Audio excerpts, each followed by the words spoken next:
Do you think that your vision of this is perhaps almost too conservative? Do you think it might even be crazier than what you portray in the book? It might get a little crazy. Human beings have a way of finding crazy ways of doing things. And, that's sort of what I tried to get into a bit. In other words, each chapter explains the science or technology of some area, but then I start investigating the more humorous sides of it, such as, people talk about terraforming Mars, but what that would potentially mean, for Martian real estate salesmen, for example. And the possibility of marketing future beachfront property on Mars and future sites for hydroelectric dams. And now, how do you do beachfront property on Mars? Forgive my ignorance. By creating oceans. Okay. You create oceans, you'll have beachfront. The issue, though, is where the beachfront is going to be. Well, here's a question about terraforming, and excuse my ignorance in this, because I'm fascinated by the concept of terraforming another planet. Now, in doing a little bit of research about our atmosphere on Earth, it seems that there's a large part of our atmosphere that's held together basically by Earth's magnetic field. Mars does not have the kind of magnetic field that Earth does. Much weaker, extremely weaker. How do you get around that issue in attempting to terraform a planet? The lack of magnetic field only causes an atmosphere to erode over billions of years. It's not an issue from the point of view of time scales of interest to humans. It would be, yes, if we terraform Mars and did nothing, 3 billion years later, the atmosphere would be mostly gone, for the reason that you just said. But from the point of view of human beings, 1 million years is as long as anyone is beyond people's interest in terms of duration. So that would not be a consideration.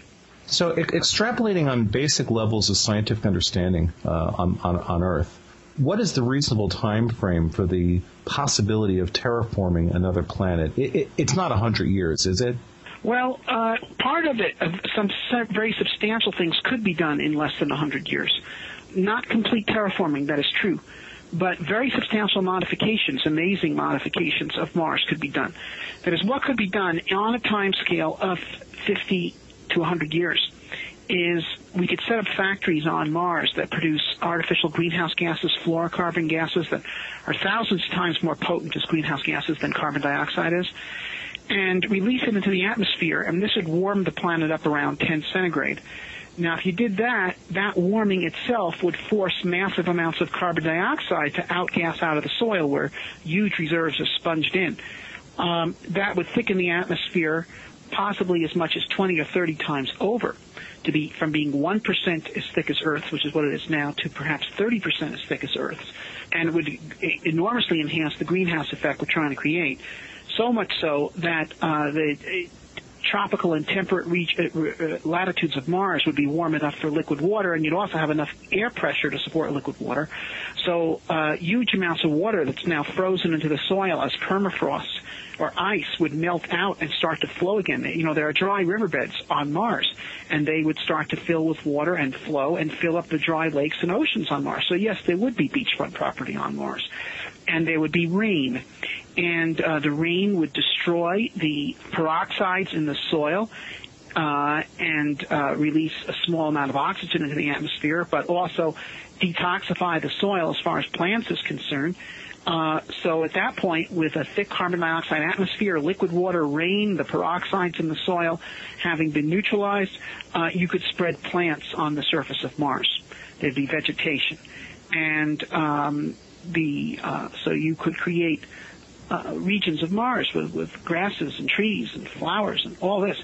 And they would start putting some oxygen into the atmosphere. Now, furthermore, the atmosphere, while not breathable, because it would be about 30% as thick as Earth, but mostly carbon dioxide, not breathable by people, breathable by plants, yes. A human being on Mars at that point would no longer need a spacesuit. All he would need is breathing gear, like an Everest climber needs, and warm clothing. So pressure suits would be out, breathing gear would be in. You could create domed towns of very large dimensions because you could fill them with oxygen. If you took an atmosphere that was 30% as thick as Earth's atmosphere and filled it 2/3 with oxygen and 1/3 nitrogen, which is basically the atmosphere we had in the Skylab space station, that would have the same oxygen percentage amount, rather, that we have on the surface of Earth at sea level today. People would be able to breathe that. So you could create domed settlements because there would not be a pressure difference between the inside and the outside. So the domes could be just inflatables. It wouldn't have to be particularly strong. And so large inhabitable areas for people, and the outside of the planet would become habitable for plants. And as they put more and more oxygen in the planet's atmosphere, it would become breathable first by simple animals, and then by things like insects, and eventually by mammals and humans. That would take a long time. Assuming kinds of plants we have today, and human beings actively spreading them through conscious seeding programs, it would take over 1,000 years for there to be enough oxygen in the planet's atmosphere for people to breathe. On the other hand, genetically modified plants might be able to do it quicker. What about genetically modified human beings? One of the things that, reading the book, which, by the way, I found to be very entertaining, I really quite like it, and one of the things that occurred to me, though, is that so many of the assumptions in the book are based on humans as biological entities not having any significant amount of genetic engineering in their reality. Is that something that you specifically avoided? Well, I don't think there's going to be that much genetic change in humans over 100 years. And certainly not, I mean, some science fiction writers have talked about meeting Mars halfway, sort of partially terraforming Mars, as I've just discussed, and then modifying people so that they could breathe a thick CO2 atmosphere. Mm-hmm. To me, that seems improbable because we need oxygen even at the level of each individual cell. Okay, in other words, not only are we oxygen-breathing animals, we're a colony of billions of oxygen-breathing cells. That's what we are. Mm-hmm. Sure. And so, I mean, to genetically modify people so that they're taller and thinner and more adapted in their bone structure to Martian gravity, I could believe that could happen, although I don't discuss that in the book. But I could see that happening. That would not be that big a change. But to modify people at the cellular level to breathe carbon dioxide, that seems to me to be quite improbable. Well, perhaps not even to that extreme, but what about if we're talking about something like beings that are perhaps designed to withstand more solar radiation? I would assume that would also be a pretty significant issue, given that you'd have a planet that has a much thinner atmosphere than Earth. And also, there's I don't know this, so I guess I'm asking is, the role of the ozone layer on the Earth is to keep a large amount of the solar radiation from hitting us. How bad would that problem be on Mars, and is there a potential for affecting us in a genetic way to be able to have more ability to withstand the tremendous amount of solar radiation that seems to me would be a pretty significant danger on the surface of Mars? Well, Mars actually, first of all, as far as ozone, ozone protects the planet from ultraviolet, right. Not hard radiation, but ultraviolet radiation. The Mars' atmosphere is only 1% as thick as Earth's, but it has 2% the ozone layer, which is respectable given the fact that the atmosphere itself is so thin. So if we thickened up Mars's atmosphere, we'd probably get a pretty good ozone layer there, too. Mm. Now, if we thickened up the atmosphere, we'd also shield out a lot of the hard radiation. But even before that, the amount of radiation you get per year on Mars is about 5 rem, which is about the limit to a nuclear power plant worker here on Earth. Mm. It's 50 times the dose of an ordinary person on Earth living at sea level, but it's not beyond the safety limit of the people who work in such industries. Now, that said, it might well be the case that genetic engineering could be done to make people more resistant to cancers induced by radiation. I think that's something that is of general interest here on Earth in more general terms, to make people more resistant to cancer. And certainly, if people were on Mars a long period of time, natural selection would cause people to evolve to be more resistant to radiation. So we become Martians, more or less. Yeah. I mean, look, do you know why black people are black? It's because they live in Africa. And you need more protection against solar radiation than you do if you're in Scandinavia. That's why Scandinavians are so pale. You no longer need pigment adaptation. In our Earth we find darker people living in the tropical regions, and that is a genetic modification that has occurred over thousands of years on Earth. And some of that would occur on Mars over time naturally, and it could occur faster given our capability of doing genetic engineer.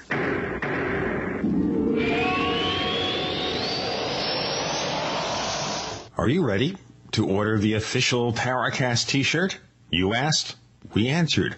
We're now taking orders for the official Paracast t-shirt. It comes in white, 100% cotton. The front of it features the same logo that we have on our community forums. On the back it says, separating signal from noise. It's just $14.95 plus shipping in your choice of sizes. To get yours, go to our homepage at theparacast.com. That's theparacast.com. Select your size from the pop-up menu. Click Buy Now to place your order for the official Paracast t-shirt. Gene and I love to hear from our listeners. If you'd like to share your thoughts with us, send your messages to news@theparacast.com. That's news@theparacast.com. And don't forget to check out our website at theparacast.com, where you can download past episodes of the show for free and visit our dynamic discussion forums. Also, please patronize our sponsors. Tell them that you heard their ads on the Paracast. They'll appreciate it, and we will too. Hi, this is Roger with eFoodsDirect.com, and I just wanted to welcome everyone from the Paracast Show. Hi to Gene and David and everybody out there. Listen, we're here to sponsor this radio show because we really like what Gene and what Dave are doing, and we'd like you to help us support them. Now, we are a long-term storable food company. However, the foods that we produce are low-moisture foods. They're very, very high quality, and you can live on them every day. You can literally cut your grocery bill in half, or more than half, maybe as much as 60%, by buying bulk foods from eFoodsDirect.com. But right now, a recession/depression is on the way. We're advising people to sell the toys in the garage, hawk off the old jewelry you don't use, pour the money into food supplies before it's too late. I'm telling you, it could be too late. We also can provide water filtration, other needs. Call eFoodsDirect.com and let us continue to support Gene and David here. 800-715-4380, 800-715-4380, or go to eFoodsDirect.com. That's eFoodsDirect.com, 1-800-715-4380.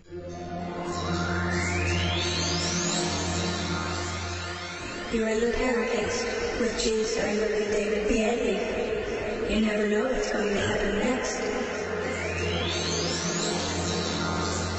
We're talking to Robert Zubrin, author of How to Live on Mars and a lot of other fascinating books. And we also have Mac Tonys with us. Mac, you've been listening very calmly and gently to what I've been Robert quite content to listen to the terraformation, which is one of the things that very much fascinates me about planetary exploration. So why don't you kind of chime in here, and maybe you can generate some of the discussion from your end of it.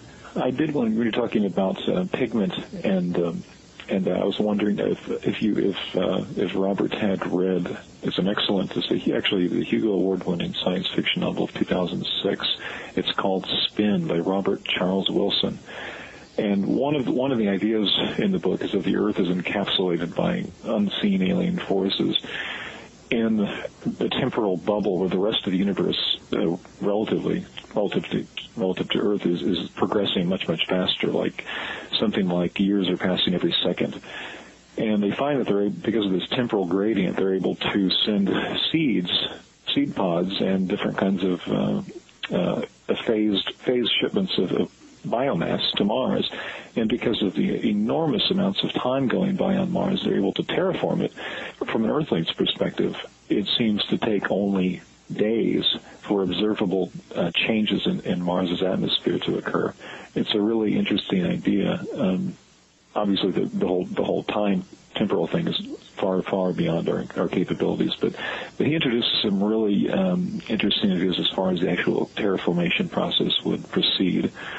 I have a feeling you've probably done quite a bit of homework, but one of the ideas is that they finally sent humans after they reach a stage where the atmosphere is breathable and they can observe vegetation through telescopes, space-based telescopes. And they send people, and not a lot longer than that, they get an astronaut back from Mars, and he has notably different than the human stock that they've sent to colonize. His skin has novel adaptations to solar radiation and so forth. And as a thought experiment, I really, really like that novel and the whole concept of seeing results so quickly. And I think that's what the novel's success lies in that. Because obviously, when you talk about terraforming Mars, it's generally a fairly long term. I like the fact that Robert was talking about something that we could do, steps that we could take within 50 to 100 years. I remember the first time I read an article, a serious article about terraformation was in junior high, and it was talking about a time scale of 200 years of thickening the atmosphere, and you kind of get a feedback loop, as I understand it, because the more plants that are belching out carbon dioxide, that's a greenhouse gas, so the atmosphere gets thicker yet and increases its ability to retain heat, which melts more water, which provides nutrients to more plants, which exhale more carbon dioxide, etc. And I guess the irony that strikes me in this whole process of terraforming factories is that we're essentially trying to accomplish the opposite of what's happening on Earth right now. We're trying to instigate a runaway greenhouse effect, while meanwhile here on Earth we're trying to do exactly the opposite. We're trying to arrest a runaway greenhouse effect. We're trying to absorb the greenhouse gases and put them back in the ground or back in the oceans or whatever. Whereas with Mars, that's where they are right now, and we want to unlock them and release them into the air so they can trap that sunlight. I like the irony there. Something occurs to me as you both are talking, and that is, how do we even begin to think anymore in terms of 25 years, 50 years, 100 years? It seems everything has got to be faster. It's got to happen now. It can't happen a year from now. That's too long. Mankind has become conditioned to instant gratification. How will governments possibly prepare a program and sustain it that long? Look what's happened to the space program. We were on the moon in 1969, and now we're not going to get back till what? The end of the next 2020. decade? 2020. Yeah. That's what they're saying. That's right. So why does it take so long to get back to the moon? Why can't we just resurrect the old technology that got us there so quickly in the first place? Well, what we need to do is resurrect the courage that got us there in the first place. Well put. It's categorically absurd. Bush announced his return to the moon program in 2004, saying we'd get there by 2020, in other words, in 16 years, which is twice as long as it took us to do it the first time when we were inventing everything that needed to be done to do it.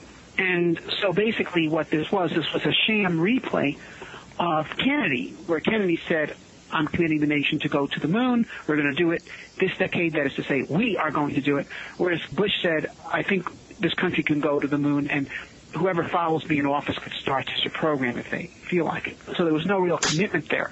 Now, furthermore, the return to the moon itself at this point is an inadequate objective. I mean, it's absurd that NASA should adopt as its great vision returning to the moon 50 years after it was there the first time. Because that's what 2020 will be 51 years, in fact, after they were there the first time.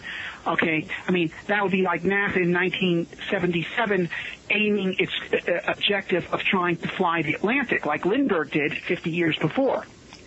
Okay, it's just ludicrous, and it represents a retreat from courage.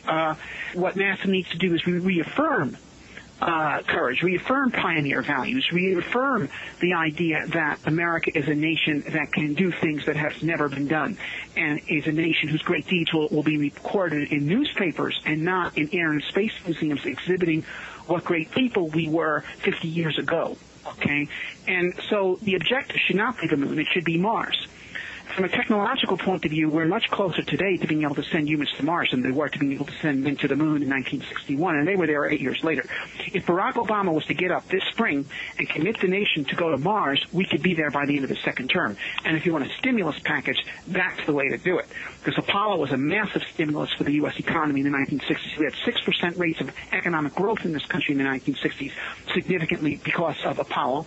And not only did we have economic growth then because of Apollo, but it contributed to economic growth ever since because it doubled the number of science and engineering graduates in this country at every level, high school, college, PhD. We've been benefiting from that intellectual capital ever since. It certainly drove the development of integrated circuit technology in a major way. I'd like to comment about something that Mac brought up before, the issue of positive feedback loops, which we know has become a huge problem here on Earth, one that at this point we're aware of the mechanism, but yet we don't really understand how it works. So the question, Robert, is in attempting to do that kind of an implementation on the planet Mars, do you think we'll know enough in 100 years about how positive feedback loops work in order to rein it in so it doesn't get out of control? Well, first of all, we don't have a runaway greenhouse effect on Earth. We have a greenhouse effect on Earth, which is being driven, and on Earth there's negative feedback. That is why the Earth's climate has been stable over billions of years, in fact, despite variations in sunlight and other things that has caused the planet to heat up or cool down. The Earth always responds with sufficient negative feedback to keep the temperature within narrow limits. So the Earth is stable, fundamentally. You can push against it and push it in one direction or another, but the Earth pushes back, and that's going to keep temperatures on Earth within certain bounds no matter what we do. Now, the issue of exactly where within those bounds it is, that's an issue. But there's not a runaway greenhouse effect on Earth. There can't be. And the Earth has shown that repeatedly over billions of years of its climatic history. Now, Mars could have a runaway greenhouse effect. It did once have a runaway icebox effect when its atmospheric CO2 thinned out enough. The temperature got cold enough that allowed the soil to act as a sponge to start sponging in CO2, and then you get the more it sponges in, the thinner the atmosphere gets, the colder it gets, the more it sponges in, and so forth. That is a positive feedback system. To terraform Mars, we need to ignite a positive feedback system the other way. We need to push Mars back to its a warm state. Mars was, in its early history, a warm and wet planet. We can see that because we can see the water erosion features all over the surface of Mars. It was only that way because the CO2, instead of being in the soil, was in the atmosphere, and that gave it a sufficient greenhouse effect. So we need to create a runaway greenhouse effect on Mars in order to push the planet from its cold state into its warm state. It's a somewhat different situation than the Earth. The Earth has pretty good boundaries that it maintains to keep temperatures within a certain fairly narrow swing of around 12 degrees C over geologic time. But Mars doesn't. And that's actually what makes it possible to create a radical transformation of Mars. Robert, you mentioned the water features on Mars, the dry rivers. And do you find it strange, as I do, the endless waffling on NASA's behalf of what exactly caused these features? It seems like over the years, since maybe 2000 or so, I've been reading studies suggesting these were caused by carbon dioxide flows, liquid carbon dioxide, dust, water, and then it goes back again. And it seems to me that the most logical explanation is water, as you were saying. But do you find NASA's kind of schizophrenic stance a little exasperating? Well, NASA doesn't have a party line with respect to this. There is there's a scientific community, right, which is composed of a large number of people. And I think at this point the dominant position within the scientific community is those are water erosion features. You had some guys in Australia that wanted to have their own unique position, and they published a paper saying it was caused by liquid CO2, which was basically absurd. The idea that it's caused by flowing dust is also absurd. The only real issue with these channels is whether they were caused by liquid water flowing over long periods of time, like a river, as we think of rivers here on Earth, or whether they were flash floods, outflows that happened, basically all at once and then stop. And at this point, that's a subtler argument to distinguish between flash flood features and standing water long duration features. But at this point, it's pretty clear that there were long duration standing water and flowing water features on Mars. But there'll always be some guy who is a holdout. I mean, there's still people who don't believe in the Big Bang. There are still people who don't believe in evolution. There's kind of a misperception. A lot of people think of NASA as a single entity that issues all its proclamations from a single mouth, when in fact it's, like you said, lots of different researchers all vying for headline space. Yes. Let me ask you just something here about Mars. Now, you're talking about having more temperate, more conditions conducive to life a long time ago. Now, what is the theory here that maybe we are the Martians originally, that somehow either we were seeded here because of the meteorites containing elements from Mars, or maybe we came here? You know, the Martians left Mars because conditions became unacceptable to them, and they sent a colony to Earth, and we're their descendants. Now, that might get into kind of a crazy realm here, but then we do crazy things here.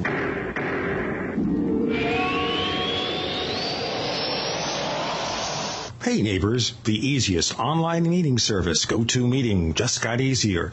If you haven't tried GoToMeeting, now's the time, because the new version of GoToMeeting has fully integrated voice over IP. With this new total audio feature, you have more audio options by being able to conference through a phone or the web, save time, save money, and be more efficient. Hold an online meeting with GoToMeeting. Try GoToMeeting free for 30 days.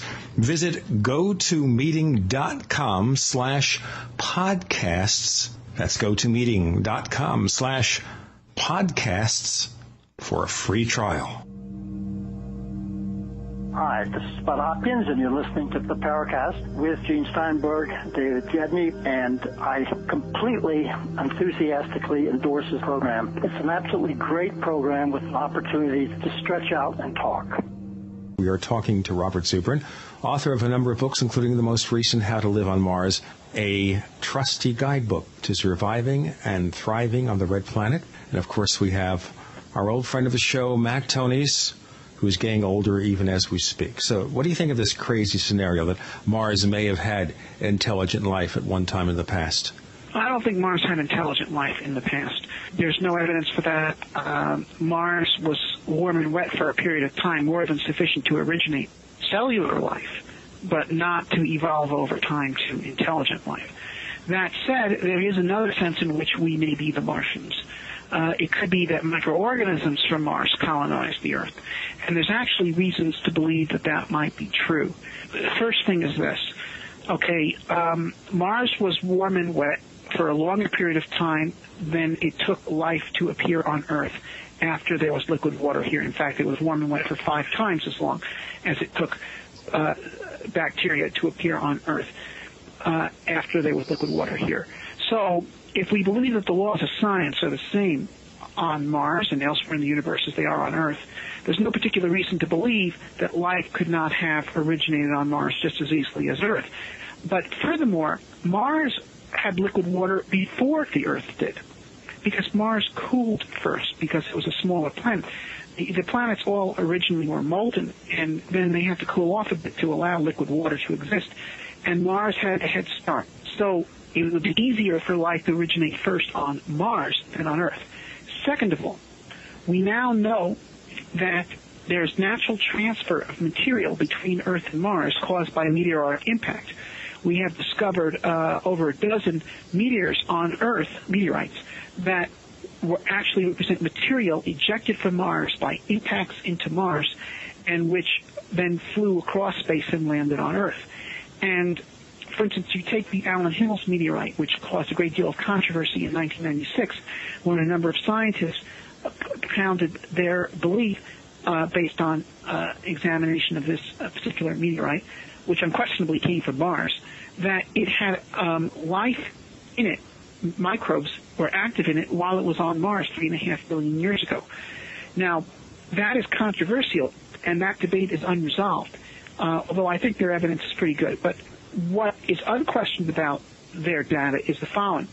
Number one, the rock came from Mars. Number two, it was in an aqueous environment on Mars 3.5 billion years ago, an environment that could have supported life. There are minerals in it that only form in water.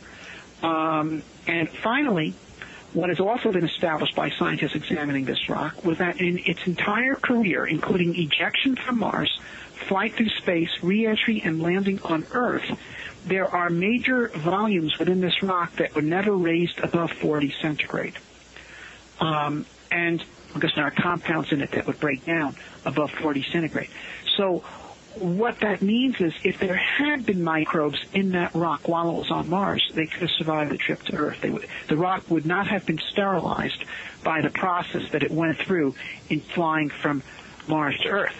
So these things all argue that life could have come from Mars, but still, why do we need Mars? Why couldn't it come from Earth? And why do we need life to have come from Mars? Well, there's a mystery about life on Earth, which is that we find no examples of free-living life forms on Earth simpler than bacteria. There are viruses which are simpler than bacteria, but they are not free-living life forms. They are parasites on life. They could not exist without life, fully living organisms to live off of. So bacteria are the simplest free-living organisms that we find on Earth, and yet bacteria are not simple. They're extremely complex. In fact, the simplest bacteria is more complex than the Concorde, and by any standard. And so bacteria could no more have been the first free-living life than the Concorde was the first machine. There had to be a pedigree of evolution leading up to them. Okay, just as there are many simpler machines, airplanes and any number of other devices that predate the airplane that went into airplanes, including things like development of metals, for example, and what have you. And so bacteria were not the first living organisms, and yet they appear to be the first living organisms on Earth. Where is their prior history? It seems it would have to be somewhere else, and it could have been on Mars.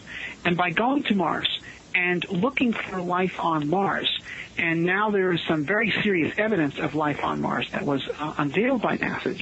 If we can get samples of that and find in it organisms that perhaps include things comparable to bacteria, but also things simpler than bacteria, more primitive things than bacteria, then we may have found our ancestors. When we talk about something more primitive than bacteria, what specific types of life forms are we talking about? Well, that are that's viruses. What's undefined. We have no free-living organisms on Earth simpler than bacteria. In other words, bacteria have this entire system of RNA and DNA, of replicating information. It's like a software and hardware system, like a computer. They have the whole thing. It's like finding the first computer on Earth being, a 386. And you say, well, here's a 386, okay, and we've got better computers than that now, but still, 386 is a pretty advanced computer.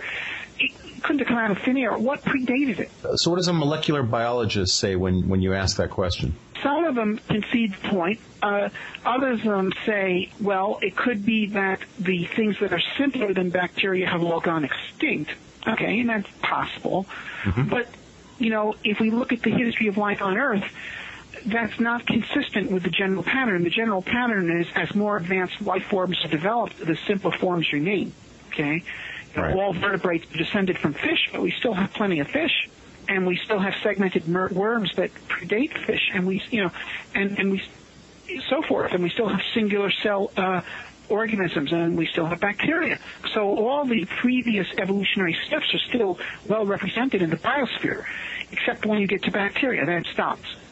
But there's lots of extinctions as well. What? There's lots of organisms that have been around on Earth there's evidence of them, but not necessarily in the biosphere, but in the fossil record. Right. But also lots of earlier forms of like trilobites. Yeah. But in fact, what we find is things comparable to trilobites are comparable to insects in their general biological complexity and design. Right. And there's plenty of insects around. In other words, the varieties have changed, but the general type is still very much with us. Well, at the same time, we have to remember that when you look at things like the fossil record, there's a lot of reason to believe that a majority of the life forms that have existed that have gone extinct have not left any type of fossil record. Fossils really form in very specific circumstances. And if a life form finds themselves in one of those very specific circumstances, then you get fossils. So is there potential, if you're talking about a life form that's simpler than bacteria, are we talking about a situation where potentially these things did exist, but they would have been maybe too fragile to leave biological record? Is that a possibility? Well, maybe, except that what I'm saying is we don't just have fossils of bacteria. We got bacteria. In other words, right. If you look at the evolution of life on Earth, how there's any number of species that have gone extinct, the general types of simpler organisms are still very much represented living, not in fossils, but living in the biosphere. Okay? So while it's conceivable that pre-bacteria organisms did live at one time on Earth and then went extinct, it's not consistent with the general pattern of evolution. On the other hand, if pre-bacteria organisms did not have sufficient adaptations to allow them to travel across space and live, that would explain why bacteria arrived here safely and began to colonize, and evolution on Earth took off from that as their starting point, but pre-bacteria are not here. It's like, look, if human civilization disappeared, and then at some time in the future a team of archaeologists from outer space came to Earth and tried to reconstruct the history of humanity from the ruins that they find, if they did their work correctly, they would be able to conclude that Western civilization did not originate in North America, because you find no evidence of structures or other artifacts of Europeans in North America that predate Renaissance technology. Okay? But you do find them in Europe. So in Europe, you can identify the entire prior history of Western civilization from what it is like in the present, going all the way back into the Neolithic time. Okay? You can find classical ruins and medieval castles and all these things. You don't find any medieval castles in North America except things that are copies or Disney versions. You don't find any real medieval castles here. Okay? Right. There's nothing really old. Yeah. Okay. So you could conclude on the basis of that Western civilization in North America is an import. And now why is it that it starts with Renaissance technology? It's because only when Europeans reached the Renaissance level of technology were they capable of sailing across the Atlantic. All right. This raises lots of fascinating... No, you were going to say something, Matt. Go ahead. No. I take it back. It was a kind of a logical fallacy. I censored myself at the last minute. Oh, but no, okay. I agree with what was said. Well, having agreed with what was said, then, what can I say? But, I agree with you, or I disagree with you, but we're raising a lot of fascinating possibilities here. And maybe we could spend a few moments, as they say, debunking some Martian myths before we go on, or considering some of them realities.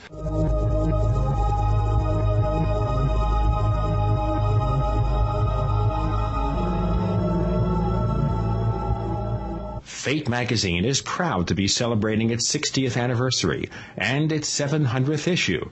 That's 60 years of bringing you true reports of the strange and unknown.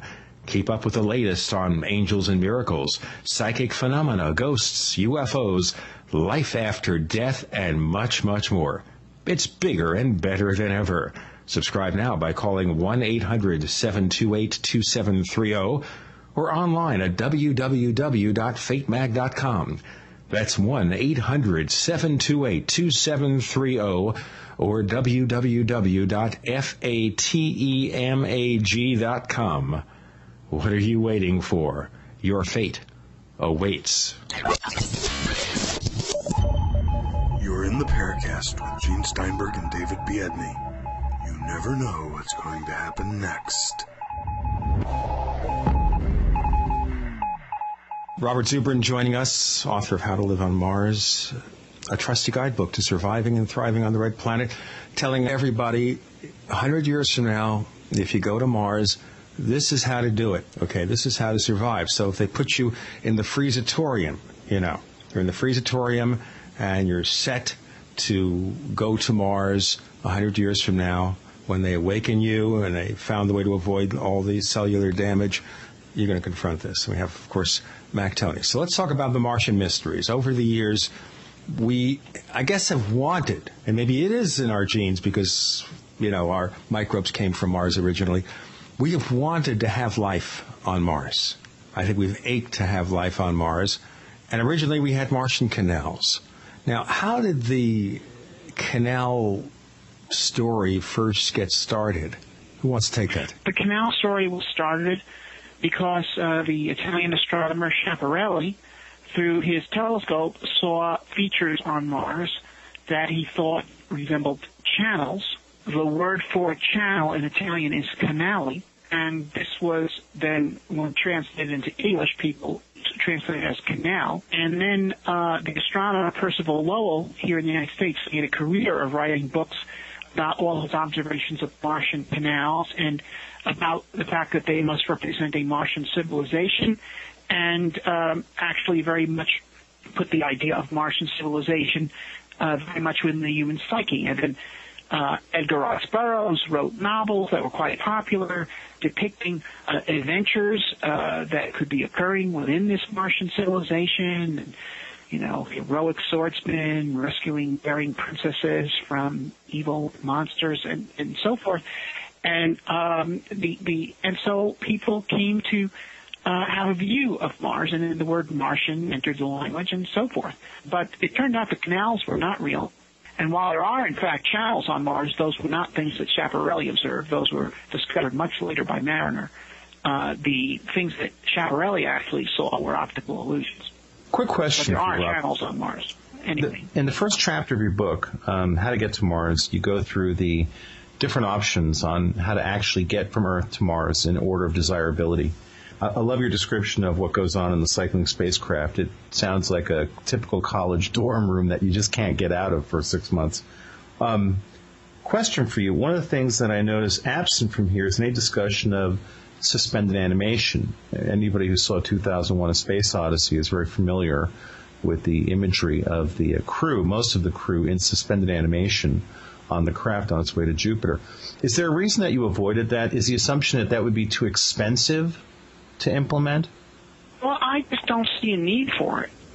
It takes 6 months to fly from Earth to Mars. It took 6 months to sail from England to Australia in the 1800s. People can do 6-month trips without being put in suspended animation. But wouldn't they come out smelling better at the end of it if they were in suspended animation? I mean, it's kind of funny. You paint the picture of getting to Mars smelling like hell, and that having a real detrimental effect on your social life once you get on the planet. So perhaps going under the freeze for 6 months, wouldn't you come out nice and dandy, fresh on the other side? Well, it depends what the fluid smells like. Well, no, you bring up a point. It's conceivable that that's how some stiffs might get to Mars. I just have never really been into suspended animation, so I postulated it as traveling to Mars as a breathing human being. All right. Well, also, we have yet to perfect suspended animations. That's another technological hurdle. Right. It's desirable. I would see people opting for it personally, perhaps even on transatlantic flights. But there's some interesting speculation on how to do it. But as far as I know, we are not able to accomplish it yet. Well, not yet. And part of the assumption, you know, when you talk about the book, there are a lot of things in here we haven't really been able to accomplish yet. So, I mean, part of, I guess, the exercise of doing a book like this is trying to project out technologically where we would be. I mean, one of the things... I didn't want to project too much technologically. I wanted to keep the technology mostly within the stuff that we know how to do, because part of the reason actually was to teach people about space technology using this format. So I didn't want to just make up everything, okay? I wanted most of the technology in the book to be genuine. Okay, so you're assuming that we're not going to advance that much more. Well, the reason why in the book I go beyond current technology in a few respects, but in general, I try to stay close to current technology or limited projections of current technology because I wanted to teach people about technology, and I didn't want to just make things up. I didn't want to be using magic, okay? The book, while it has some science fictional elements, certainly, in that it's based in a future human civilization on Mars, it's very hard science fiction. It's all reality-based. So when you talk about the cycling spacecraft, and that again, you paint this really sort of gory picture of this green and brown microbial slime. Do you think there's a possibility that, again, extrapolating on current technology, that we'd have some kind of a biological chemical wash that would basically eat that stuff? Because that sounds like a pretty formidable problem for the cycling spacecraft in terms of being able to get people to go on it. Yeah, it's called filth. And, as I mentioned, in the Mir space station, which was up for around 10 years, became quite filthy, and there was green slime and everything.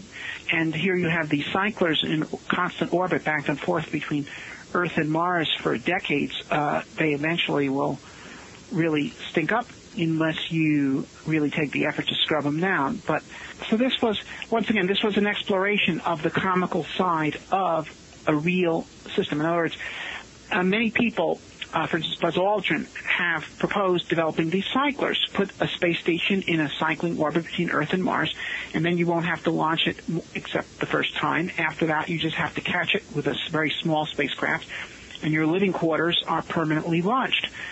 So that's a technologically doable situation. No doubt about it, and it offers certain advantages. But then what I started doing was thinking of, well, what if it starts smelling like mirror? Okay? And you got this thing between Earth and Mars. Who's going to go up there to clean it? You know? So that's sort of how the book works, in that I take valid technological ideas and I explore their light and dark sides, if you will. We definitely do that real well on page, I think it's 24, with the human waste disposal system, the thermal control and waste management. I like how you spent not too much time on it because I guess it gets pretty gory, and I love your advice. Get the one with the biggest containment tank, sort of little thing on it, the biggest bag on it, which I think I laughed out loud when I read that. Thank you. Yeah, diaper overflow is a bad problem. Ooh, pretty nasty. Now, this also goes when you talk about the whole issue of agriculture on Mars, and you have this, you have these different options for how to grow your own food.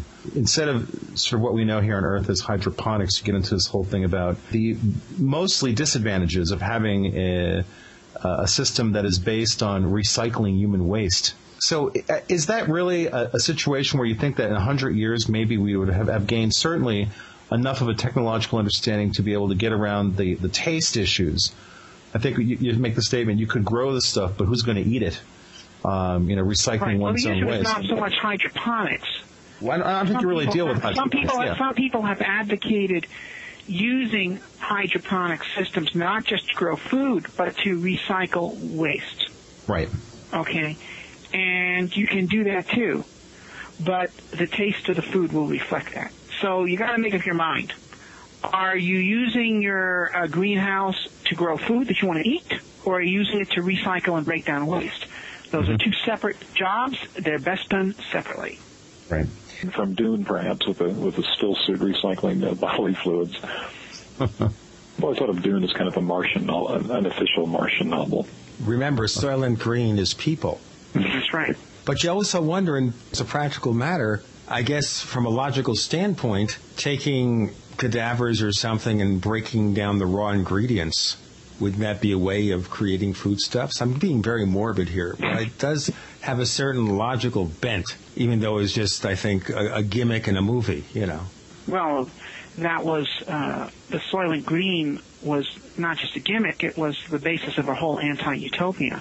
And I think it's interesting, by the way, if you look at science fiction movies especially, and to some extent books, they have two visions of the future. One is you might call the Star Trek future, the open, spacefaring future, human beings going out into the universe, creating new societies, not necessarily perfect societies, certainly not societies without risk or potential downsides, but nevertheless, taken as a whole, it's a glorious adventure, it's extremely promising, it's optimistic, it's filled with hope and possibility. The other future is the Soylent Green future, which does not involve space travel, involves human beings confined to the Earth and attempting to endure living within a shrinking horizon and the human race living on a shrinking pie and being forced to endure tighter regulation to limit human aspirations, to accept the limits to growth and possibilities and freedom disappearing and basically a hopeless future. And, you know, and ultimately that's the stakes between whether we become a spacefaring species or not, whether we have an open future or a closed future, you know. And it also means whether we have a future that is going to be filled with freedom or a future that will deny freedom. Now, one of the things, Robert, that you put forward in the book is the idea that you still have this very strong set of nationalist tendencies. For example, if you're going to Mars, based on which of the two colonies you're going to, you sort of know where you're coming from. Do we think that perhaps 100, let's even say 150 years out, there's a good possibility, thinking again along positive lines, that there's a realization that the colonization of a planet like Mars has major global benefits, and that perhaps the technology and the money required to get to Mars in the way that you envision it would sort of inherently impose, demand really, a multinational effort that even use that multinational nature to create sort of a new mentality about going to Mars, where instead of these two different colonies that you envision, you instead have one colony where nationalism is essentially not completely disregarded, but to a large degree. And if you don't have nation states on Mars, how do you have nationalist sentiment? Well, I think that Mars will develop its own nations. Perhaps one nation, perhaps many nations on Mars. I think there's new nations waiting to be born. I think there's new languages and cultures waiting to be born. These languages and cultures will have a point of departure in current languages and cultures from Earth, just as, for instance, the American culture is an offshoot of English culture, as it was in the Tudor and Enlightenment period. And since then, we have diverged significantly from English ways of doing things, but nevertheless, there's obviously many common features, and not just in language, but in attitudes, individualistic attitudes, much more so than if we had come from an Asian culture or a Muslim culture or even a Spanish culture. But still we then proceeded. And I think these different new cultures that will come into being on Mars will be offshoots of various terrestrial cultures. But then they will go their own way. I'm curious, Robert, if you'd ever read any you probably have, or rather the question is what you think of the ideas of Gerard K. O'Neill in the 70s. For listeners who are unfamiliar with O'Neill, he was a big proponent. Yeah, I'm certainly familiar with Gerard O'Neill. I think Gerard O'Neill was wrong. The idea of building societies in orbit, where there is nothing. It's much easier to settle a planet than to build one. And moving billions of tons of mass from the asteroids or from the moon into Earth orbit to build colonies. And the supposition is that the reason why you want to do this is because these colonies could be funded with the export of solar power to Earth, that they would create solar panels and then make electricity and beam the power down to Earth as a commercial product. And that's sort of what the whole thing hung on. It hung on a business plan. And the business plan's not workable. And the reason why it's not workable is that electricity is a very common commodity. To the consumer, a kilowatt is a kilowatt is a kilowatt. And it doesn't matter whether it's made by a coal-fired plant or a hydroelectric plant or a nuclear plant or a Earth-based solar panel or an orbital solar panel. The only thing that matters is which is the cheapest. And you can generate half as much solar power on Earth in Arizona at 1/1,000,000th the cost of doing it in orbit. So solar panel on orbit will never be competitive with solar power on Earth, which itself is not competitive with other means of generating power on Earth. And so it's not realistic. The things you want to export to Earth are things from space, are not common commodities that could just as easily be produced on Earth. And for instance, it would make no sense to export gravel from the moon to the Earth, even though you can get gravel on the moon, and people do need gravel for various projects on Earth. But obviously it's much easier to get the gravel on Earth for use on Earth. On the other hand, a Mars colony, which would be a population of technologically adept people in a situation where they're being forced to innovate and where they are free to innovate because they are separated from the controlling institutions of the Earth, would be a tremendously inventive society. Just as early America and 19th century America was an amazingly inventive society for exactly the same reason, the frontier as a driving force for invention. But those inventions made, whether in hyper-productive greenhouse agriculture or robotics to do labor-saving engineering or whatever, invented to allow the Mars colony to succeed, you could license these patents on Earth. And that is a way a Mars colony can make money, not by exporting electricity or water or gravel or some other common thing that could easily be produced on Earth, but by exporting inventions.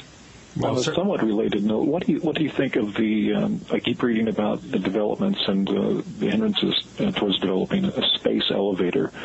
Oh, wow, that we could do a whole show on. Let's do this. Let's hold off the space elevator, Matt, to part two. Okay, because my answer, though, in brief, is the space elevator would be great, but we need new materials to make it possible. We don't have them yet. Well, okay, there it goes. There goes the space elevator. Sorry about that. Robert, before we go to part two, tell our listeners where can we get a copy of How to Live on Mars. I think if you accept the concept, ladies and gentlemen, David and I are 100% on this. You will love this book. Absolutely. So where do we get a copy? Well, the book, well, the most obvious place to get it is Amazon.com. Right. How to Live on Mars by Robert Zubrin. It's there. And there's also been a number of reader reviews there that people can see what other people are saying about the book. And that's the easiest place. It's also in Barnes & Nobles and many bookstores at this point, but not all of them. We'll have Robert Zubrin and Mac Tonys on the other side of the Paracast.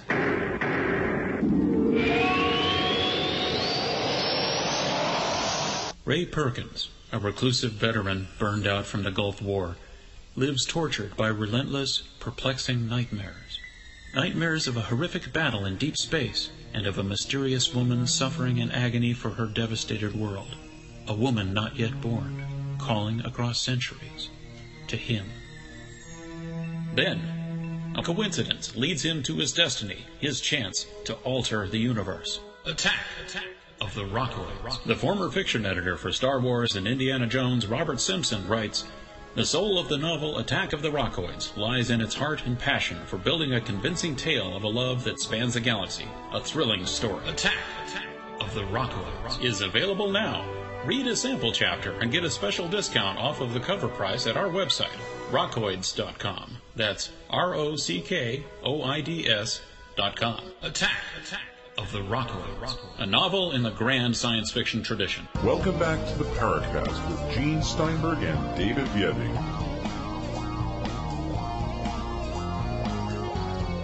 We return. Robert Zubrin, author of How to Live on Mars and a number of other books. Mac Tonys, you had a book out on Mars, too, some time back, right?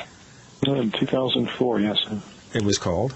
It was called After the Martian Apocalypse, and it dealt with kind of the extinction event on Mars and dealt with the speculation that there might actually have been inhabited structures at one point, which admittedly is a fringe notion, but I think there's some evidence for it. That's something that might be worth exploring. But let's go back to the elevator on Mars. Okay, so Robert, the problem here is we don't have the technology or materials to do such a thing. Explain to our listeners what this is. Is this like the elevator you use to take yourself up to the top of the Empire State Building? Except that instead of going 1,000 feet or so, it goes 100 miles. Is that the concept? The space elevator? Yes. Well, actually, it goes 22,000 miles. You see, if you have a satellite in orbit 22,000 miles above the Earth, it orbits the Earth at the same rate of angular rotation as the Earth spins. So it's in geosynchronous orbit is what it's called. It always hangs over the same spot. So what if you lowered a rope from that satellite? And in principle, that rope would have a stationary position on the ground if one ignores wind and things like this, okay? And in principle, you could climb it, okay? So that's the idea of a space elevator.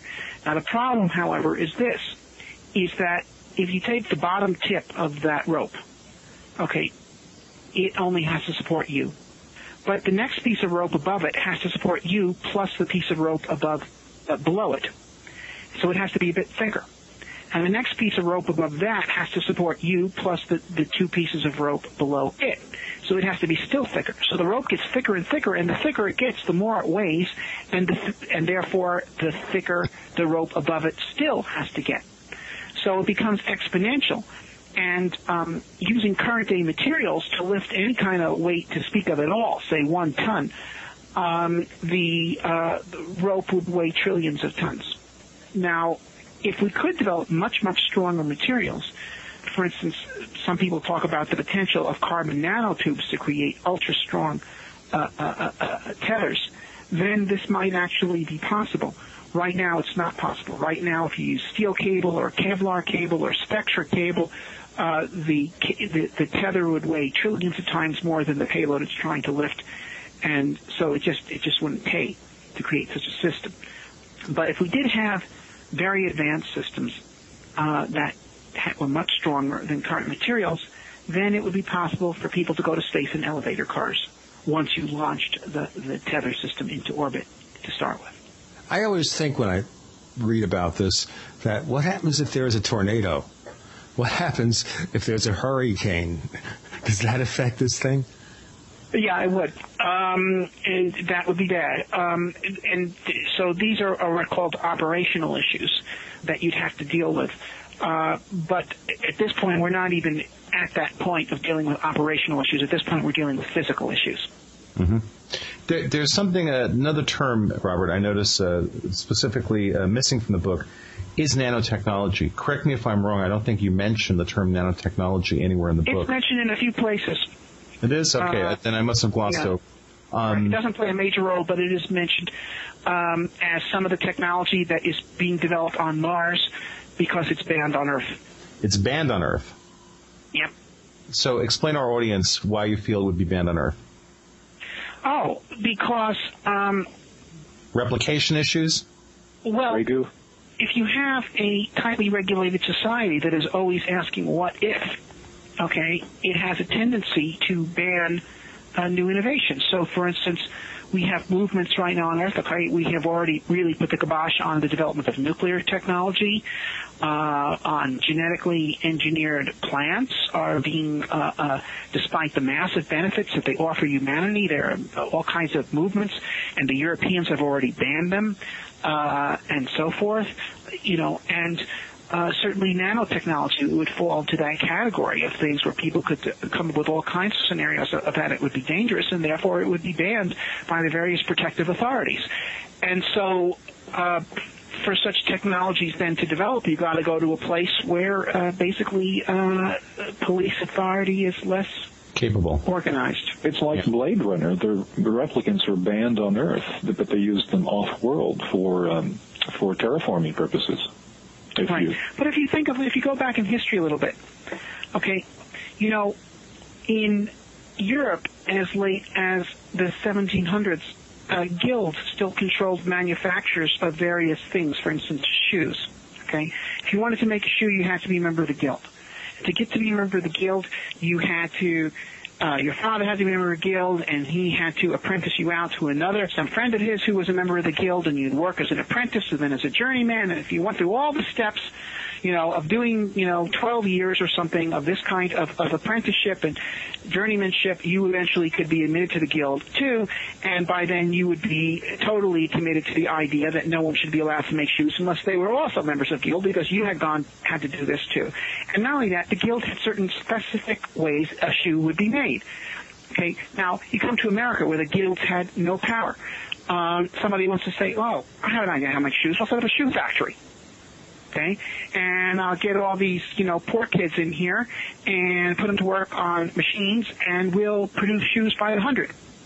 Okay, and later on, they were able to bring in steam and then electricity and, all kinds of other machines and produce shoes by the million. And, there was a time, actually, even within human memory, when poorer people did not own shoes typically, because it would be 3 months' wages for a poor workman to be able to buy a pair of shoes. And today, you can buy a pair of shoes for what you make in an hour or two because of the advance of technology. But that's only because these limits on creativity were broken by going someplace where authorities committed to the old ways of doing things did not have power.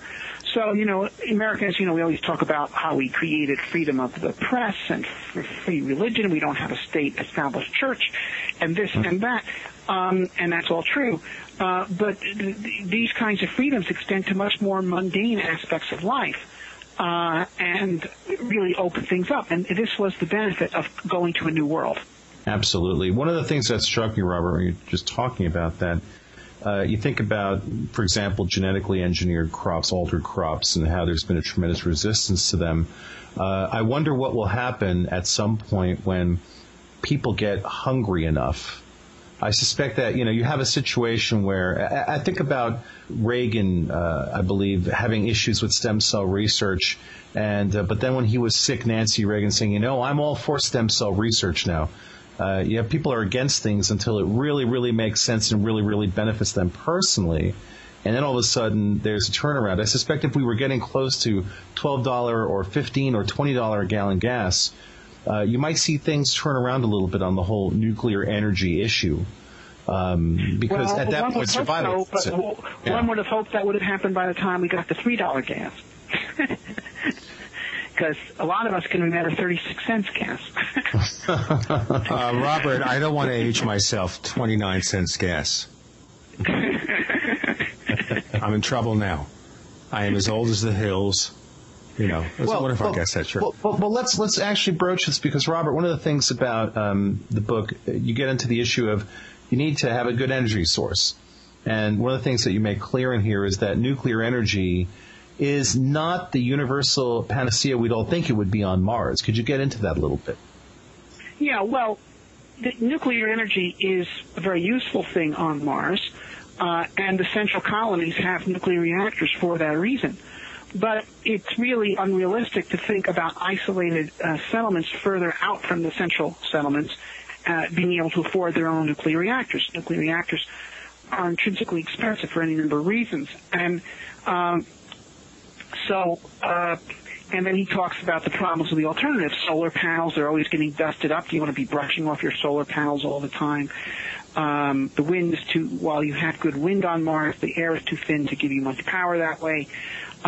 Beamed power from orbit, if the satellite aim wobbles, you end up microwaving your house.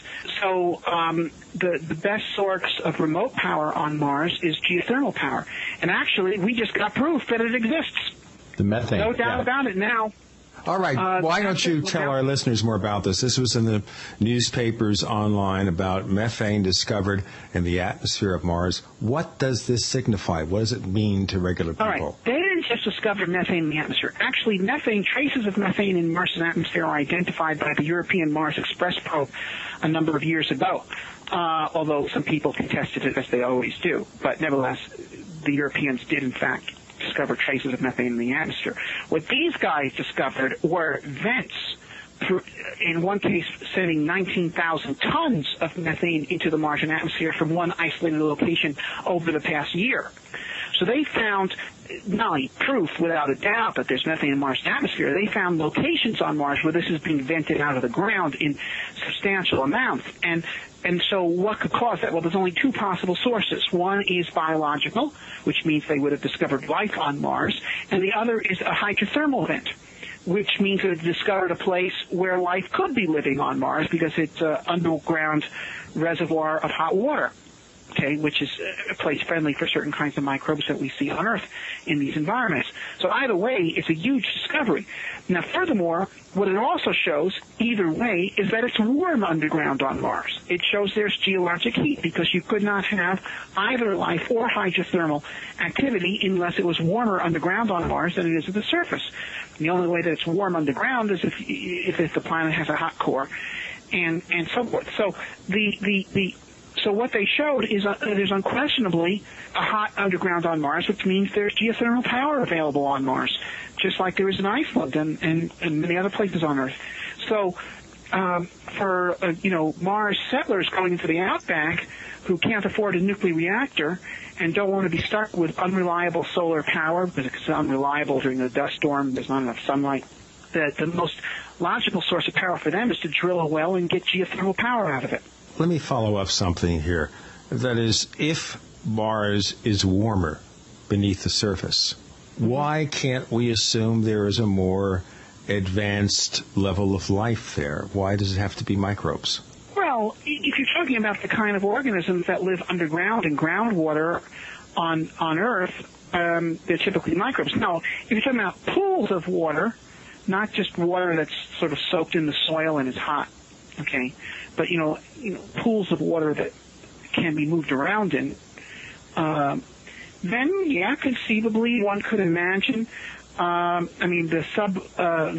vents at the bottom of the Earth's oceans are filled with colonies of life, of fish, and all kinds of sponges and squids, and the whole gamut of complex terrestrial life that does live around these hot vents at the bottom of the ocean. But aside from the microbes that live there, it's not clear that the rest of them evolved there. They could have been fish and other things that migrated there when they saw that there was a rich microorganism harvest to be fed on there. So we seem to be looking at something along the lines of some of the speculation regarding the Jovian moons like Europa, where it's theorized that you have a hot vent caused by tidal stress, in this case under a sea of water, where you might have an oasis. Something like that might apply to Mars as well. Well, that could also be. Europa unquestionably has an ocean under its ice, although it's going to be hard to reach because its ice is probably 100 kilometers thick. It's much easier to reach the liquid water underground on Mars, both because, first of all, Mars is much closer to the Earth, but also because the liquid water is much closer to the surface, probably less than a kilometer from the surface. Gotcha. And in fact, we have evidence of a transitory outflow of liquid water from the subsurface to the surface that occurred within the past 10 years. The Mars Global Surveyor orbiter found a place where it took two pictures on the side of a crater, and in 1997, there was no gully on the side of this crater, and in 2007, there was. So the Martians are real busy.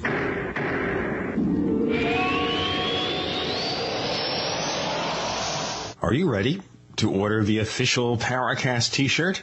You asked, we answered. We're now taking orders for the official Paracast t-shirt. It comes in white, 100% cotton. The front of it features the same logo that we have on our community forums. On the back it says, separating signal from noise. It's just $14.95 plus shipping in your choice of sizes. To get yours, go to our homepage at theparacast.com. That's theparacast.com. Select your size from the pop-up menu. Click Buy Now to place your order for the official Paracast t-shirt. Hi, this is Bill Burns from UFO Magazine and UFO Hunters. There are several ways that you can get UFO Magazine. Yeah, we know, Bill. We know. Just shut up. Just give us one way. Don't tell us you're psychic and, give it 8,000 phone numbers and take 15 minutes of our time when we just want to hear the show. Just tell us how we can get UFO Magazine in one way. Okay. Just go to www.ufomag.com, subscribe online. You happy?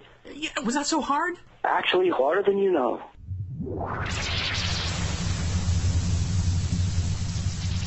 We want to hear from you. If you have a comment or question about the Paracast, send it to news@theparacast.com. That's news@theparacast.com. And don't forget to visit our forums where you can talk to fellow listeners and Gene and David. Just go to theparacast.com and click on the forum links. That's the forum links at theparacast.com.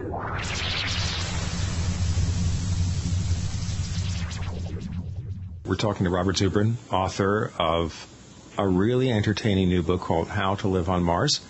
I know about belly laughs, but you know what? Get pretty close there. It really has a lot of funny aspects to it, and I really enjoyed it, and David enjoyed it. So what can we say? And we have Mac Tonys, who's also a scientific explorer, and we're looking at the conditions on Mars, the conditions that might be conducive to life. A meta question here. For those who are skeptical about space exploration, they look at this country and they say, well, the United States is messed up financially. We don't have the money to do this. Look at all the things that are happening on this planet. We have to stop the tribal warfares, whatever it is, around the world. We have all this stuff going on. Why are we going to outer space? Why are we throwing the money away? What benefit is there to us for that? Robert? What is our benefit of going to space?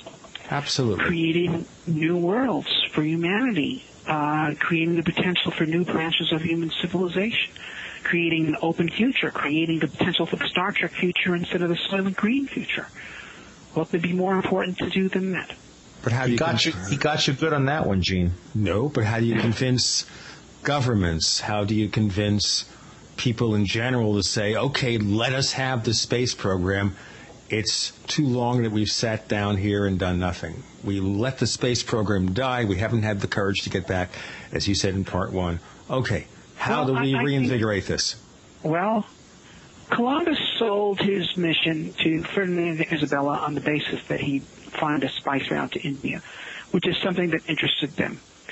I'm not sure it's what really interested Columbus. As a Genoese, it wouldn't really be something that great for Spain to have a way to the west, to the Indies, instead of having to rely on Italians and their Mediterranean activity trading through the Arab lands to the Indies. I think he was interested in exploring, but he sold it based on what would sell. We who believe in the human future in space, in the 1960s, we sold it based on the Cold War imperative. Today, perhaps, the strongest sales pitch is an economic stimulus. Apollo was a great economic stimulus, as I mentioned earlier. They're looking for an economic stimulus. This is a lot better one than hiring a million people to go out and mop the roads or something, because this way we stimulate our industries to do research, to develop new technologies. We stimulate youth to want to go into science and engineering. We expand our horizons. We raise our morale as we reassert that we can do things that have never been done before and that no challenge is beyond us. So I think at this particular juncture in time, the strongest justification for a human Mars program to the political class would be its role as an economic stimulus. But really, just as we today don't care about the fact that Columbus did not find a spice route to India, that doesn't matter at all. What matters to us is that he made us possible. So the people who live on Mars 200 years from now won't care whether we went to Mars to look for life or to be an economic stimulus or to show up the Chinese. What they'll care is that we did it. Show up the Chinese. Okay. The Chinese have a space program, though some people were saying it's a fake, just like they said the lunar program was a fake. But okay, the Chinese, it's almost sounding like Buck Rogers, the original Buck Rogers novel, Armageddon 2419, where Anthony Buck Rogers awakens from this suspended animation, finding that we have, I guess, the Americans and the Orientals locked in warfare against each other. So are we looking to other countries? Are we looking to the Chinese, the Indians, to conquer space ahead of us now that we've kind of let it slide by? Well, if we continue to slide, someone else will do it. And the human future in space will have a different stamp. And they won't speak English, just like we don't speak Turkish, okay? Because it was the Western Europeans that did the colonization of the New World, not the Muslims, not the Poles, not the Indians, not the Chinese. And you could think that's good, you could think that's bad, but that's how it is. And if you want to put your stamp on the future, you have to have children in one form or another, either physical children or intellectual children through spreading your ideas, and societies, same way. The society that first establishes human colonies on Mars will be the one that puts the greatest stamp on the form of human civilization that develops on Mars, and I believe worlds beyond. Question for you, Robert. On page 194, there's a funny little illustration of the founding of the Free Martian Republic. Can you tell us, we can easily recognize you over in the middle right part of the frame. Who else is part of this founding committee? Okay, there's a lot of funny pictures in the book, How to Live on Mars. Mm-hmm. Oh, yeah. And this is an illustration of the founding of the Free Martian Republic. And most, though not all, of these people are people who are, some of them are known to the general public, some of them are just known to the space community. But over on the far left, we have Carl Sagan. Standing next to him is Robert Heinlein. I was hoping to see him included in there. Yeah. All right. Then next to Robert Heinlein is Penelope Boston, one of the founders of the Mars Underground back in the 1980s. Next to her is Carol Stoker, also a founder of the Mars Underground. Next to her is the artist's daughter. Then peering in the doorway in the back is Arthur Clarke. Then there's me wearing a Greek fisherman's cap. There is Christopher McKay in the chair. He is sort of the grand old man of the Mars Underground. In the background, looking at us, a woman is Jamie Lutton, to whom this book is dedicated, the owner of a used bookstore in Seattle, who was, she read a lot of the drafts of the book and commented on them, so she felt she should be there. The guy with the dark hair looking at Jamie is another friend of the author's children. Then standing next to him is Ray Bradbury, the author of the Martian Chronicles. And then finally we have the goat. There's a standing running joke in this book about goats on Mars. That has to do with the fact that in the 1980s, NASA did a study on what livestock would be most suitable for space colonies. And they came up with goats because goats are very omnivorous and they're a convenient size. They're big enough to give you some decent meat, but they're small enough that you could launch them, to the moon or Mars. It's not like launching a cow, okay, And so that was their idea. But while I am city-born and bred, I lived a substantial part of my life in a rural area where there are goats. And let me tell you, you don't want your goats in a Mars colony because goats will eat anything. Absolutely. They'll eat your walls. They'll get your goat. So the idea of goats running rampant in a Mars colony. Oh, boy. I think we're descending here, folks. No. But see, what makes sense to me is if you have goats, then, and Robert, I mean, you make the point. Goats in many ways are very useful, except there are certain behavioral aspects of them that would present a problem. But to me, that seems like the perfect candidate for something to play some breeding games with. I mean, people have been doing it with dogs long enough. You can actually get certain types of behavior out of animals by crossbreeding. It seems to me like this would be a perfect candidate to be an animal that would be genetically altered to have the desirable attributes of a goat, but basically breed out the negative attributes. Well, I wanted to use it more as the kind of illustration of the kind of mistake that bureaucracies can make when they just do paper studies and then order that this is how it's going to be. Okay. Listen, you mentioned very briefly a Mars Underground. Would you explain what that's all about? Yeah. Okay, in the 1960s, NASA was moving out. They were going to be on the moon by 1970, Mars by 1980, Saturn by 1990, Alpha Centauri by the year 2000. They were happening, okay? And, of course, we did accomplish the first part of that program. We did reach the moon by 1970. But then the Nixon administration shut the whole thing down. NASA did have plans to reach Mars by 1981, but by 1972, the whole post-Apollo continued onward plan had been canceled. And this was a disappointment to many of my generation who grew up during Apollo and were looking forward to taking part in the grand human exploration and settlement of the solar system.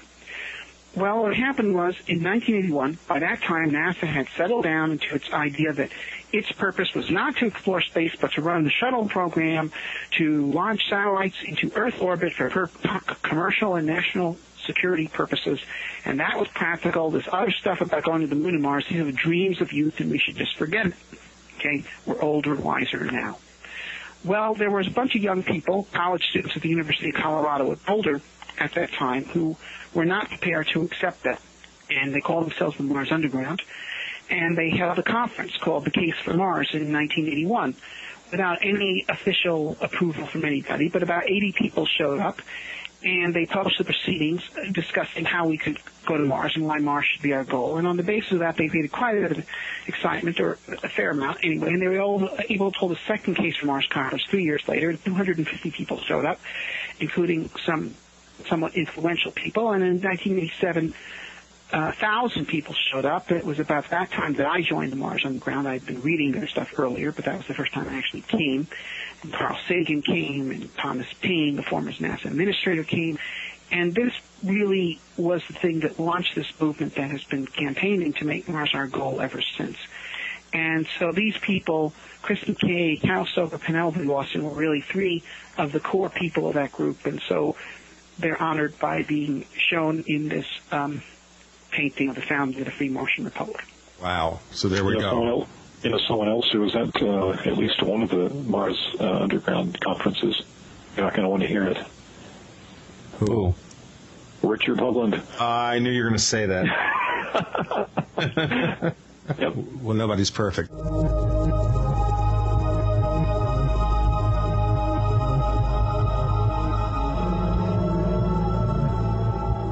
Hi, this is Roger with eFoodsDirect.com, and I just wanted to welcome everyone from the Paracast show. Hi to Gene and David and everybody out there. Listen, we're here to sponsor this radio show because we really like what Gene and what Dave are doing, and we'd like you to help us support them. Now, we are a long-term storable food company. However, the foods that we produce are low-moisture foods. They're very, very high quality, and you can live on them every day. You can literally cut your grocery bill in half or more than half, maybe as much as 60%, by buying bulk foods from eFoodsDirect.com. But right now, a recession/depression is on the way. We're advising people to sell the toys in the garage, hawk off the old jewelry you don't use, pour the money into food supplies before it's too late. I'm telling you, it could be too late. We also can provide water filtration, other needs. Call eFoodsDirect.com and let us continue to support Gene and David here. 800-715-4380, 800-715-4380, or go to eFoodsDirect.com. That's eFoodsDirect.com, 1-800-715-4380. Hi, this is Don Ecker, and you are tuned into the Paracast with Gene Steinberg and David Biedny. Hey, let me tell you what, you're going to hear stuff here that you probably won't hear anywhere else. Hear that, George Snorri? This session, we're talking about Mars, about going to Mars, about a little bit about the possibility of life on Mars, with Robert Zubrin, author of How to Live on Mars, and our friend Mac Tonnies. All right, I'm going to raise the H question here.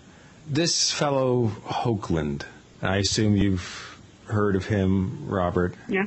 All right. Does he come out of a real background? At one point, he was a science advisor to Walter Cronkite. That was true? He has some scientific background. I'm not exactly sure what it is. But he's made his name by being a proponent of the belief that the certain rock formations on Mars that photograph from orbit, that they look like a face, so it's called the face on Mars. He says, well, that is a statue built by aliens on Mars. Okay.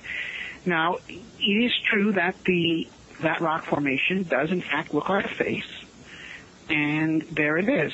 But there are rock formations on Earth. For instance, down here in Colorado Springs, there's a rock formation called John F. Kennedy Mountain, because if you look at it from a certain angle, it looks exactly like John F. Kennedy in profile. And we have Castle Rock, which looks like a castle. And down near Santa Fe, there's a rock that looks like a camel. And up near Boulder, there's one that looks like an Indian chief. And it would be surprising, frankly, given the number of photographs that we've taken of Mars from orbit, that we would not find some formations that looked very much like, faces or other interesting things like that. So I disagree with Hoagland. I think it is a natural rock formation. But his position is that he thinks it's evidence of aliens, which I don't personally believe. But the best way to resolve it is just to go there and check it out. So as long as we get there, whatever it is that gets us there, you're happy with. So, Robert, would you go there? In a heartbeat. How did I know you'd say that? I was mouthing the words. I'm serious, Robert. As you were about to say it, I mouthed the words. I have no psychic powers. Psychotic, yes, but not psychic at all. Although, but I felt you'd say, I think I'd go in a heartbeat too. Before I get too old, I want to go to Mars. I mean, if we can have, what's his name, HW back there jumping out of planes at 85 years old, certainly nobody on the show is too old to go to Mars.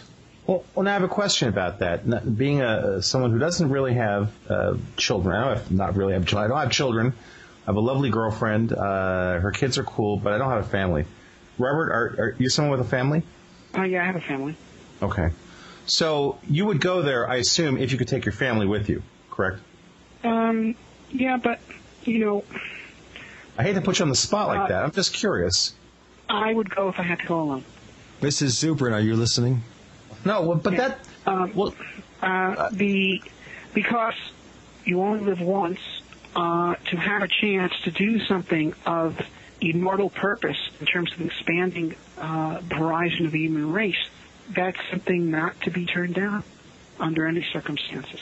Now, you paint the picture in the book that the early the early settlers of Mars had a pretty rough time. So we're assuming, when I say would you go, when I ask that, I'm talking about in a context where you'd be among the first wave.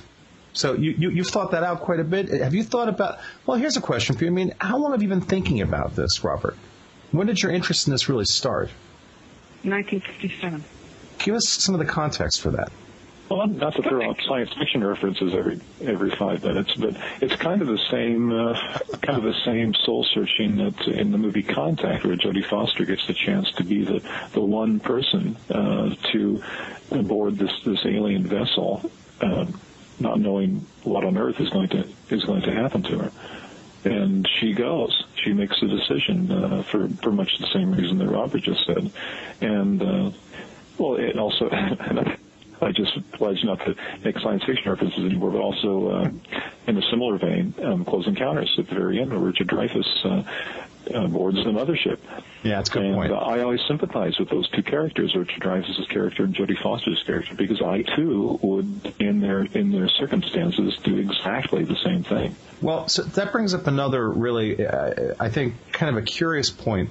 When you talked about, Robert, the idea that, a lot of what you get into in the book sounds like the Western frontier in the United States at a time when it was very dangerous.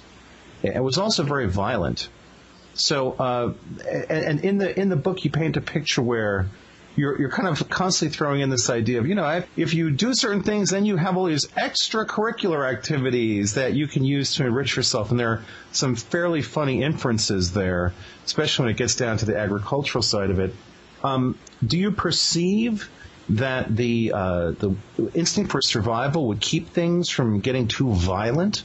Because certainly in terms of the American Western frontier, one of the defining features was a certain lawlessness. Is that the way that you perceive this will also play out on Mars, or would there be more pragmatic issues that would come into play? There'd be a certain amount of lawlessness. But on the Western frontier, there were also certain things. For instance, these Western towns, which are made of clapboard with completely inadequate fire departments. Anyone who wanted to burn one of these towns down could have done so. Mm-hmm. And yet we don't find criminals burning down Denver or, Salt Lake City or Carson City. Yeah, it would be the equivalent of cutting off your nose to spite your face. Yeah. Right. But yet people do certainly engage in activities for personal gain, and some of them are willing not only to defy laws, but ethics to do so. More are willing to defy laws, frankly. But as I mentioned, the book I was reading was Twins Roughing It, and when you have a situation like this where people have a chance to write their own rules, they will, and they'll do it in all kinds of ways.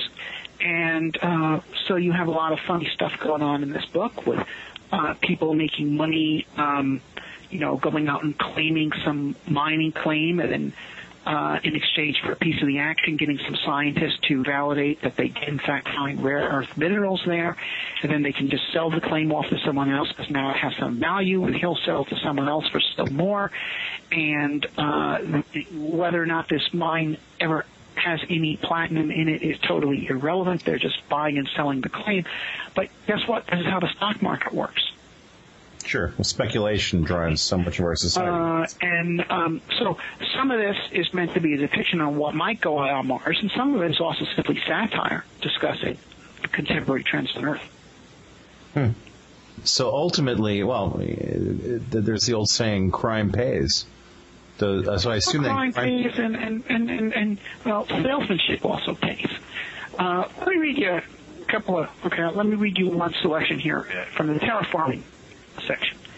He goes through, now it's the first part of the book, of the chapter, he goes through all the technology and how terraforming Mars could be done. Okay, so he explains the science of it. And then he also explains what it means philosophically, bringing a world to life and the grandeur of it. But then he gets down to business. So the real question is, how do you make money off of all this? Okay, and you don't have to be directly involved in the terraforming program to make money from it. The mere fact that it is ongoing promises to increase real estate values nearly everywhere on Mars. That said, some place will increase in value much more than others. So all you need to do to make a fortune is to grab the right properties and then resell them to saps who aren't as quick as you to get in on a good thing. Please note the fact that most of the effects of the terraforming effort won't actually occur for at least another century is irrelevant. Since everyone knows that the extraordinary physical improvements are on the way, market values for selected properties are already picking off, and many more can be expected to soar provided things are handled correctly. As an important example of the above, consider the potential sales value of future beachfront property. On Earth, properties that front bodies of water sell for a high premium, and the same will obviously be true on Mars once the terraforming program brings back into being our planet's many ancient ponds, lakes, rivers, seas, and oceans.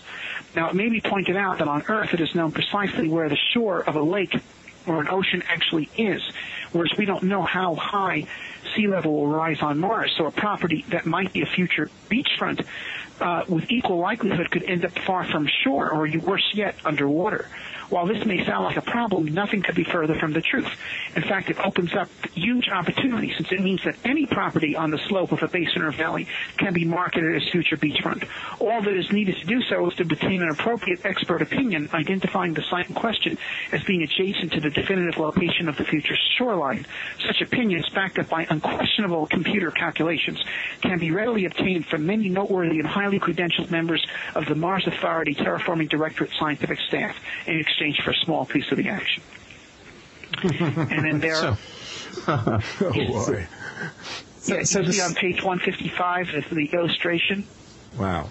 Going to it now. Okay. Yeah. You see an old-hand Martian there in an old-style spacesuit pitching some two newbies in the latest style spacesuits, and he's standing in front of a piece of Martian desert, but there's also a billboard there saying Whispering Dunes, future beachfront properties, lots available, and it shows the same scenery with an ocean filling up the basin with surf and bathing beauties and all the rest.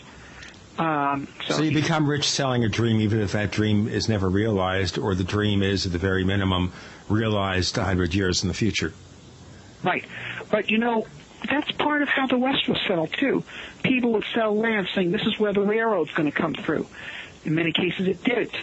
In some few cases, it did.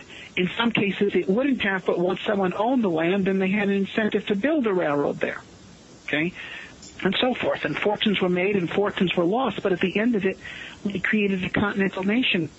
Well, of course, all of this is in the context, when we talk about all this on Earth, we're still talking about a planet where you can readily get women, chocolate, pomegranates, and all that good stuff. So, Mac, you're willing to go to Mars where there's this pretty much equivalent system of deception in place, except you have all the dangers of Mars, which is, and Robert, you put that forward in here, with the deflating home. You come home to find your home deflated, which it's a great little illustration where you see what's happened while this guy was gone, and there was a structural breach in his inflatable home.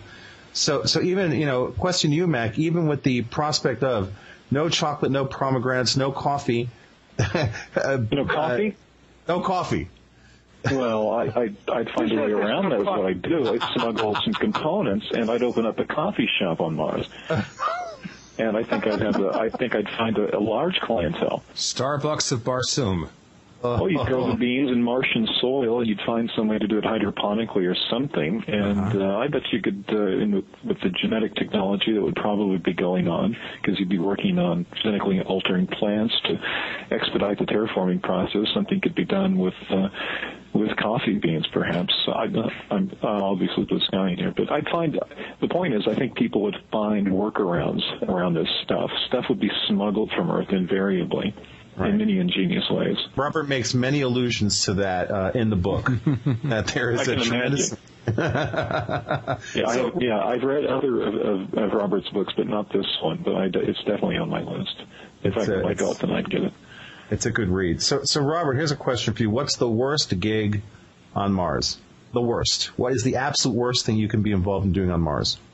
Well, doing janitorial work for the Mars Authority. You basically don't want to be working for someone else, okay? You may have to do it at the beginning in order to get your legs and your bearings, but you've got a wide open situation. And just as when people first came to America, they may have initially had to take work for someone else in order to put together enough capital to get their own horse and their own gun and their own axe and go out into the frontier. But there they could claim a stake and clear some land and have their own farm. Because here you have a whole planet available for the claiming. And so you want to be there on the frontier working for yourself. You don't want to be working for the authorities. There is some discussion of crime on Mars. That is, if you have authorities, you will also have crime. Both evil crime, but also crime that is simply designed to get around the barriers imposed by authorities and the various dictates, smugglers and such other people carrying out unauthorized activities that actually serve a purpose that the public needs. But ultimately, that's not where the future is either. It's in entrepreneurial activity.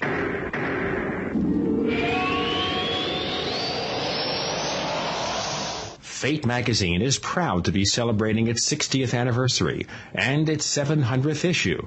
That's 60 years of bringing you true reports of the strange and unknown. Keep up with the latest on angels and miracles, psychic phenomena, ghosts, UFOs, life after death, and much, much more. It's bigger and better than ever. Subscribe now by calling 1-800-728-2730 or online at www.fatemag.com. That's 1-800-728-2730 or www.fatemag.com. What are you waiting for? Your fate awaits. Ray Perkins, a reclusive veteran burned out from the Gulf War, lives tortured by relentless, perplexing nightmares. Nightmares of a horrific battle in deep space and of a mysterious woman suffering in agony for her devastated world. A woman not yet born, calling across centuries to him. Then, a coincidence leads him to his destiny, his chance to alter the universe. Attack of the Rockoids. The former fiction editor for Star Wars and Indiana Jones, Robert Simpson, writes, "The soul of the novel Attack of the Rockoids lies in its heart and passion for building a convincing tale of a love that spans the galaxy, a thrilling story. Attack of the Rockoids is available now. Read a sample chapter and get a special discount off of the cover price at our website, rockoids.com. That's ROCKOIDS.com. Attack of the Rockoids, a novel in the grand science fiction tradition." Hey, this is Jeff Ritzman. You're listening to David Biedny and Gene Steinberg on the Paracast. And just between you and me, I think these guys are a cult, so keep your eye on them. Robert Zubrin and Mac Tony's joining us. We're talking about Mars, the past, the present, the future where humankind goes to Mars, and it's like the Wild West all over again, a new frontier. I must say, personally, I really like the emphatically libertarian vibe that Zubrin conveys, and also it's also to be found in mentioned earlier Gerard K. O'Neill's writings. Has the same kind of the same sort of very free range flavor. So what we've got here, the scenario that's painted is one where you have highly entrepreneurial people who are certainly not adverse to very extreme risk taking, going to a planet where there is, I guess by the benefit of time, an established bureaucracy, the Mars Authority. And that bureaucracy, what do you think, Robert? Can you not have them in this scenario, or do we then come to the determination that you have to have a bureaucracy in order for anything to happen? Well, once again, the analogy here is to the American experience. Look, the British were absolutely necessary for the British government and the British Navy and the British Army was absolutely necessary for the founding of the British colonies in North America. It couldn't have happened without them. Absolutely not. To protect them from the Spanish, from the Indians, from the French, to provide the first currency, and so forth, and the first set of laws. At a certain point, this structure became too limiting the British had too limited a vision as to what the American colonies were all about. They thought the American colonies existed for the profit of England, okay? Whereas the American colonies saw themselves as existing for themselves. You know, if you have a Mars authority involved in creating the Mars colony, and initially the Mars base is there to do scientific research. Okay, so if your priority is doing scientific research, what do you want to have children for? They only get in the way. But people want to have children, okay? And people want to have a whole bunch of institutions that have nothing to do with the mission of the base as originally conceived by the bureaucratic authorities. And people want to have a host of luxuries and so forth that have no place in the bureaucratic mindset as to what they should need or want.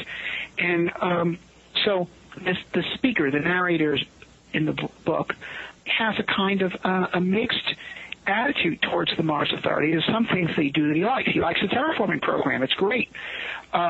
They've got all this money and resources, and they're terraforming the planet, and what could be better in terms of what it's going to do to real estate values, okay? On the other hand, many of the things of the Mars Authority in attempting to regulate your activities, he does not like. So so what you have, the Mars, as depicted in this book, is still a Mars where a Mars Authority exists, but you can clearly see that the colonists are beginning to come to understand that sooner or later they're going to have to break free of it. Now, there's another very interesting organization or collective that you bring up, and I would hope you'd explain this, the Sisterhood. Please tell us about organized crime. You know, the Cosa Nostra on Mars, huh? Yes.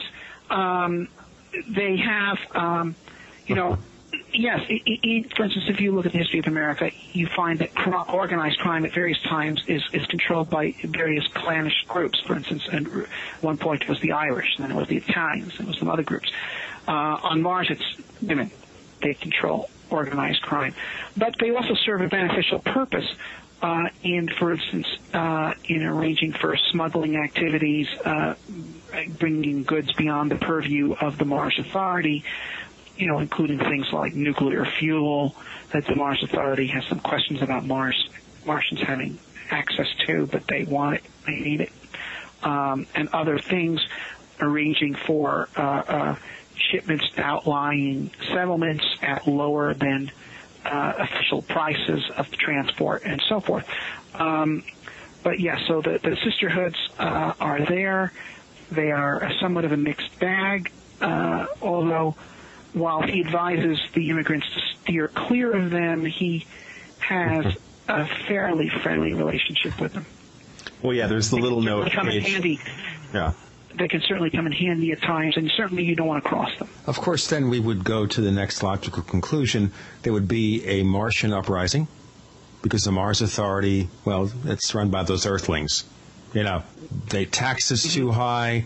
You know, it's like the American Revolution played out all over again on another planet. So is that the next logical scenario here? Well, yes, and that's, I mean, look, if you look at that picture of the founding of the Free Martian Republic, you should recognize that it is a ripoff of the famous picture of the signing of the Declaration of Independence. Absolutely. The poses of all the people are the same. Well, getting back to the sisterhood for a minute, explain to our listeners who haven't read the book, Robert, why women? How does this go down? How did it evolve? Well, it actually, you start talking about it in the discussion of the chapter on what rovers to choose, what vehicles to choose. And he basically says, if you can't lift it, don't buy it. Okay, so you don't want a land yacht. You don't want an SUV-sized pressurized rover. An all-terrain vehicle type quad might be the thing. They're nimble. They're capable of rough terrain. But an alternative are motorcycles. And women, because in general they have less upper body strength, typically veer towards motorbikes. And this decision, made out of necessity, however, opened up opportunities to them because they had vehicles that were capable of moving faster than those of the Mars Authority. So a whole range of informal business activities became open to them, and they moved into that niche. So that kind of happy accident gave them an economic advantage that put them in a position of economic power and therefore political power on the planet. Yes, but in particular the niche being activities banned by the Mars Authority. Yeah. We assume, of course, in this what the Mars Authority would call crime, what the narrator of the book calls informal business activities. Right. Okay. We assume in this scenario that Earth is alone, that Earth colonizes Mars, and there are no Martians. There are no space people who will come along and say, we like Mars. We're going to take it from you. So we already have seen an indication, forgetting about whether you believe they're visiting us now, which is obviously a common scenario, one of the subjects we discuss regularly on the Paracast. But does that create a possibility in your mind that if not now, by then extraterrestrials will come along and maybe decide that this real estate looks good for us? Well, certainly that's not the picture in How to Live on Mars. Do I think that more generally? No, I don't. I think the distances involved in interstellar space make interstellar invasions not practical. The defense always has a tremendous advantage because you have your whole planet of resources to combat a few ships that can travel across interstellar space. When people, in the scenario that you paint, Robert, when people go to Mars, why would they come back to Earth? Well, only if they're failures. If they can't hack it on Mars, they may retreat to Earth. Just like some immigrants to America, even today, eventually say, I can't deal with this, I have to go back. Okay? But most immigrants to America stay. Right. Because the quality... go back.